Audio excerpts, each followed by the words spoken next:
folks, so we've got the Air Ministry Towable air compressor today, and we're going to start making a start on stripping and trying to get the bolts loose for the air compressor unit, which is this air reservoir tank, and then the main ones, which is an AVA 1 or maybe 2 engine. It's meant to have a radiator there. I think this is an add-on. The original one had a flat twin. I can't remember the name of the make of the engine. Condenser units are down there. Help with any moisture. And yeah, we're going to start stripping her and getting it ready for shot blasting chassis, change the shackles, grease nipples, etc. And get this one restored ready for the new year, or the up and coming New Year show, should we say. Okay, so we've got the guard up, struggling on these two bolts here. I'll cut them off with an angle grinder. All these frame bolts around here, these are now loose. That is the gun to get. I'm telling you, if you're working on this kit, get that gun. 2,000 Newton meters, and it's programmable. But basically, anyway, they're all broken off. Exhaust looks fine on the compressor. I mean, she's shitty, but savable. These all come off like butter. This is all now loose. These have already been cracked. This is what takes it, sucks the air in, pumps for the condensers and that into the tanks. That's all loose and done. There is play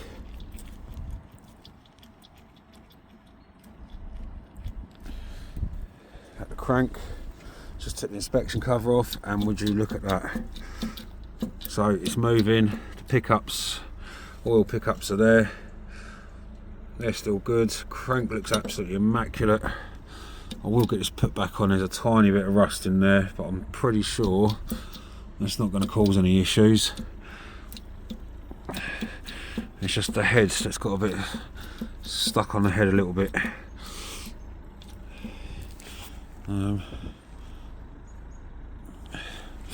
Main thing is the oil. It's in there. Unbelievable.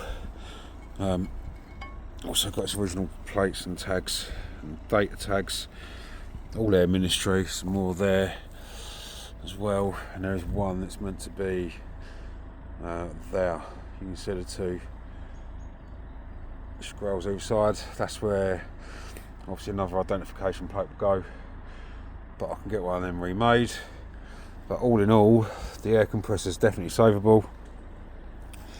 Just got to unbolt this now, unbolt the tank, get the wrong engine that's been fitted to it removed, take the condensers out, lift the framework up, which is this. So we'll lift this framework out. Yeah, and we'll be good to go. But it's very cold. This old girl can wait to the warmth, that old girl can wait to the warmth, and so can that old girl waiting for the warmer weathers. So this is our little winter project until that happens. But all in all, very happy. Just need to get it all removed. But that is a very good sign. Very, very good sign indeed. Okay, so we've been it quite for most of the day, and from having a seized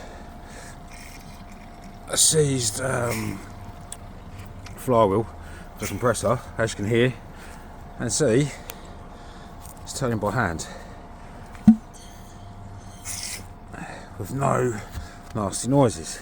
Now, what I did do before I done this, you can hear the air, which is amazing, but we took a bit of oil down the bores for the top, and then under here, if the camera's focuses, you've got studs there and nuts. Sometimes nuts will come off, sometimes studs come out, it doesn't really matter. But all of these have been taken off, which was a bastard.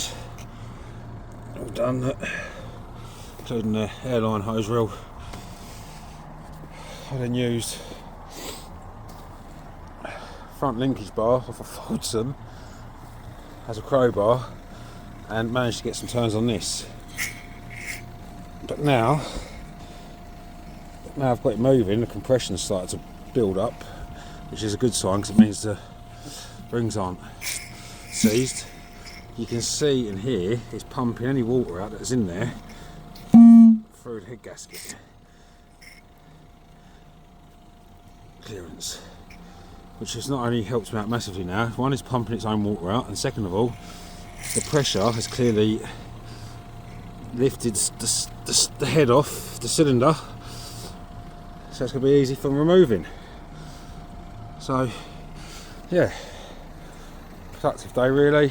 Compressor's done, it works, it just needs speed blasting or soda blasting probably. Clean all the threads, clean all the nuts, get the pressure relief valve working on this one, find an alternative for this side. That can be primed, red oxide, put aside, ready to be done. Then the next will be the tank, get that sandblasted or bead blasted, depending on how bad it is. Get that one blasted, coated, red oxide, that can be sat aside. That lister's going completely off of it, I believe it's a lister. Can't remember what it is, it's a bit dark now. Racing against sunlight. Oh no, it's a Petter, sorry. So yeah, the Petter AV1 or AV2, that's going. It's not the right unit. It's a water cooled version, quite rare. But the original had a flat twin with a clutch mechanism here, which is what that gate, this gate, or guarding, sorry, for the pulleys and the belts. On here there's an opening, as you can see there. Right here sits a clutch to disengage and engage it, so you can start the engine up by hand and it's not trying to turn over a massive compressor at the same time. I know where one is, I'm trying to source it. Person's asking ridiculous amounts of money, so if anyone's got one for one of these air compressor trolleys, it'd be bloody handy, or even if I can get a patent off of it and copy it. But yeah, I'm going to spend another 20 minutes before the darkness comes. She's going to be soon. I'm trying to free this up more, get some water out. But yeah, job's a good one. We managed to get the head off quickly. It's full up with ice, it all turns out. Piston looks fine. Marvellous moment. So the darkness has gotten me. As you can see, the head is off. Just give you a better description of it and show. This is pure ice. Let me see, look at that. These are the diaphragms. This one is completely chocker with ice. Bores are now clean.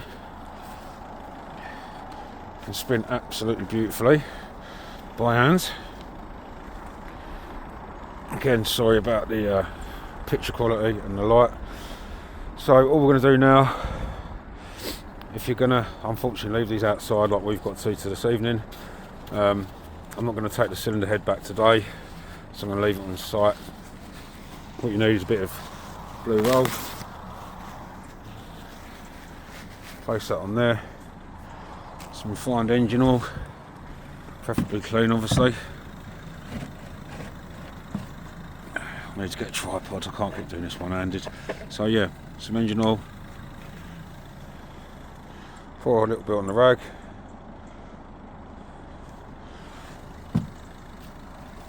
Like so.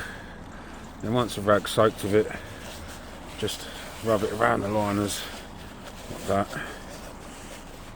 On top of the piston. And what this does is obviously stops it.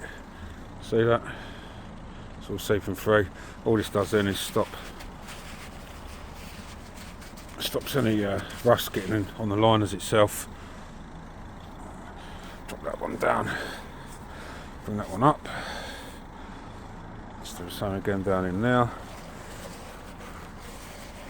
It just stops any rust. And then until we get a new gasket made.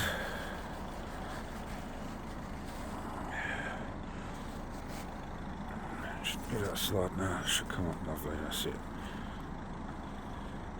Just double check on that one.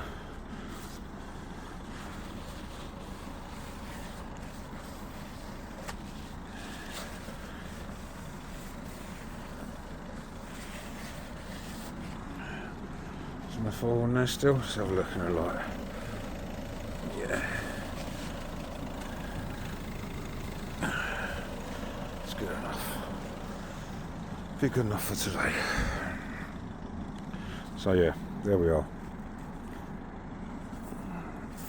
2-stage compressor. Over 85 years it's sat here. Plus. Bores are absolutely fine. Bit more ice is coming off there. Bores are fine. Piston looks like brand new. Both. You can even hear, I'm not sure why, but you can hear compression coming out of the relief valve and the crank down the bottom there.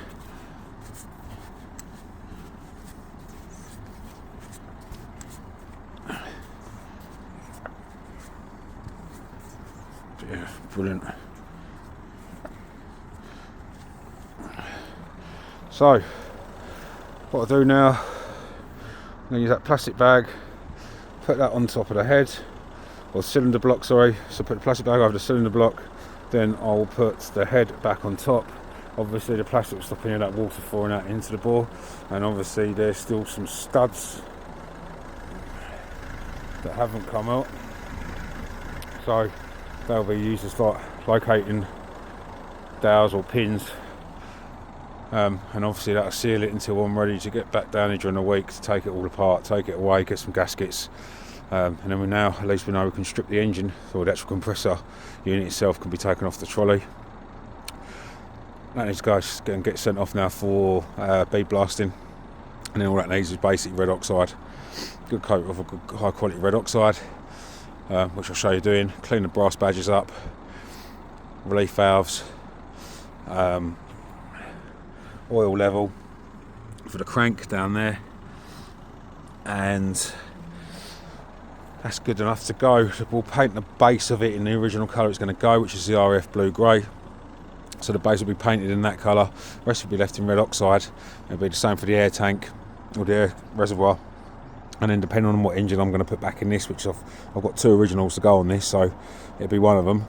That'll have the same again, and all be prepped in red oxide. Base is painted in the original colour, so then once the trailer unit itself has been bead blasted red oxide, we can then mount all the kit back on and then spray it all in situ without having to worry about the undersides being covered in, or just having a red oxide primer covering. And then yes, we're near enough there. We've just got to get new tyres, period correct tyres, because these are absolutely perished. Rims need a tiny bit of welding done to them, but all in all it's a pretty straight, complete Towable unit. And then obviously on the 4 corners, one there, you might see it there.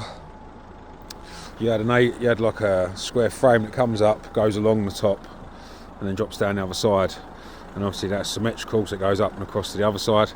And then on top of that, you'd have had a canvas that goes over the top along the centre ridge line of the canopy, and then it'd fold down each side to contain it and keep out the elements if not been used, or depending on where you're operating, I guess if you're out in heavy snow conditions, you could keep it sheeted up and keep the warmth contained inside it as well. But that's the only thing we've actually got to fabricate on this, and take out the twists on the towing neck. I don't know how people do this, I think it's a machine abuse, but it's got a very bad twist on the neck, as you can probably see from there. But yeah, very chuffed and a proactive day.